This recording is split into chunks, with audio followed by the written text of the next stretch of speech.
The prairie falcon perches on a power pole in the light rain drizzle, tearing apart a vole. Its talons glow faintly, a rich yellow against the gray sky.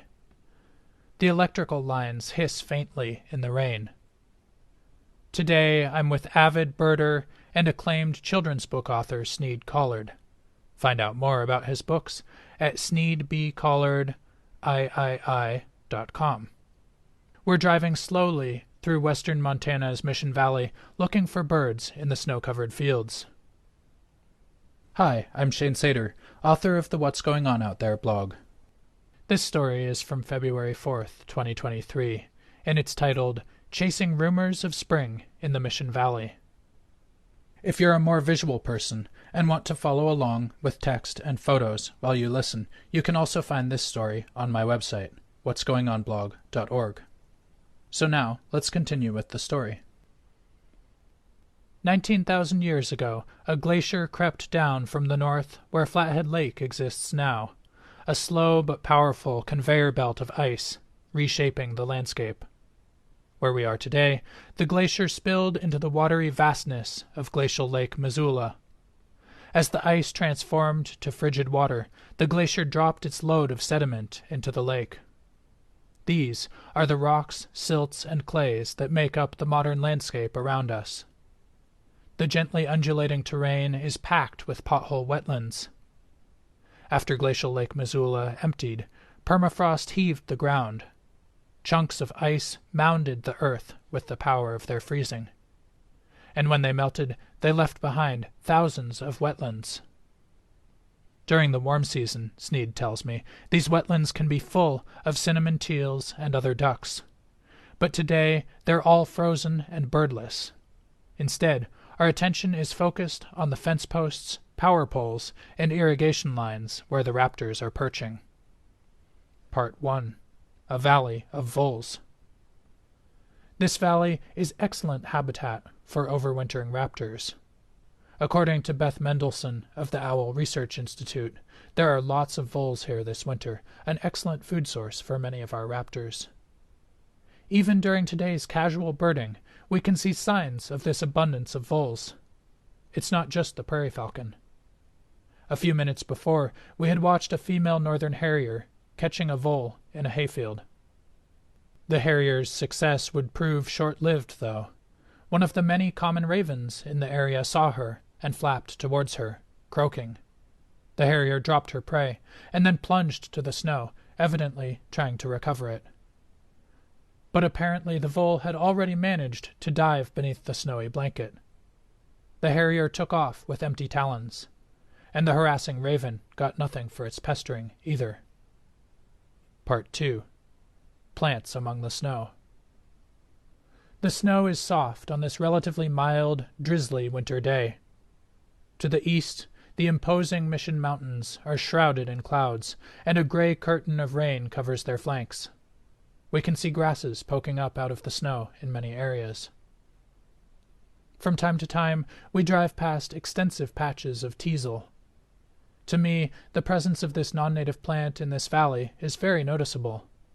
Around Helena, where the rain shadow of the Continental Divide makes the climate substantially drier, teasel is absent, except for a few minor patches along the edge of the Missouri River. Here, on the other hand, it's extensive, covering entire fields. Evidently, it's a plant that thrives with more moisture than the desert-like Helena area offers. We ask ourselves if any of the winter birds, American goldfinches or American tree sparrows, for example, might eat teasel seeds. But if they do, we haven't yet seen any sign of it. Part 3. Winter raptors of the Mission Valley. The northern harrier and the prairie falcon aren't the only raptors searching for voles in the snow here. Frequently, we spot red-tailed and rough-legged hawks on the power poles and irrigation lines. In fact, this valley is a well-known wintering locale for these raptors. According to Beth Mendelsohn, the Owl Research Institute, or ORI, conducts monthly raptor surveys throughout the winter in this area, using multiple observers to conduct 5 30-mile transects simultaneously in a single day. On some of these days, the ORI observers have counted an astounding 800-plus raptors, largely red-tailed hawks and rough-legged hawks. Extrapolating these results beyond the transects, ORI's founder, Denver Holt, says that it's reasonable to suppose that over 1,000 raptors overwinter in this valley. Granted, it's not a tiny valley, but nevertheless these numbers are phenomenal. Voles, grasslands, and extensive large open spaces. In the Mission Valley, it's a combination that supports a very impressive population of birds of prey. The raptors are the most noteworthy birds we see today, but they aren't entirely alone. Flocks of house sparrows chirp harshly from the shrubs near several of the farmhouses. Occasionally, a small flock of American tree sparrows flies up from a field, and sometimes a house finch or American goldfinch flies over. Part 4. The Birds of Post Creek. The water is open in Post Creek, a few miles south of Nine Pipe National Wildlife Refuge. Long-lost fishing lures dangle from an alder over a deep, steely blue pool near the bridge. A few mallards and a hooded merganser flush from the water. A Townsend solitaire perches in the junipers nearby, guarding its supply of winter berries. Farther downstream, we arrive at a cattail marsh along the creek. This spot, Sneed tells me, is where his son Braden saw his first ever Wilson snipe. And today as well, it's clear that the open water and the riparian habitat along it is supporting a diversity of birds. We glimpse a pair of green-winged teals as they flush from the stream. They fly away and then glide rapidly back to the water, disappearing in seconds. A large flock of European starlings, around 300 of them, is very active in the cottonwoods downstream. They whistle and buzz cheerfully. Once in a while, I hear one of them doing an impressive imitation of a western meadowlark song. And the starlings aren't alone. There's an almost constant chorus of red-winged blackbird song from the cottonwoods. The songs are frequent enough and interspersed with enough chack calls to assure us that we're actually hearing red-winged blackbirds, not just the imitations of starlings. Part 5. Rumors of Spring. Suddenly, something startles the flock, and many of them take off in a cloud, hordes of starlings, and a few red-winged blackbirds dancing across the sky. A few birds split off and fly past us, heading in the direction of another pothole wetland in the distance. As I raise my binoculars, I am amazed to see that one of these blackbirds has an unmistakably yellow head. A yellow-headed blackbird in the waning days of winter? What's it doing here?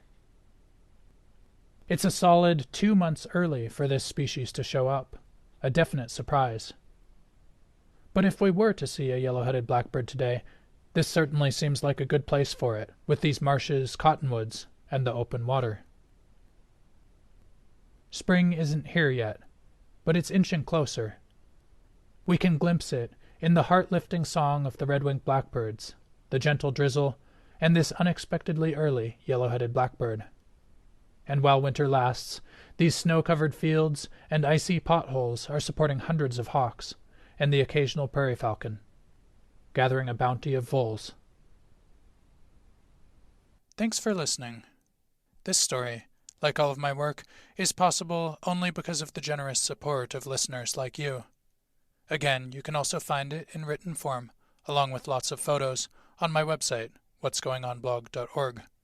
While you're there, check out my thank you page, where I acknowledge the community who supports my work. And if you're able, follow the Support My Work link to make a monthly donation.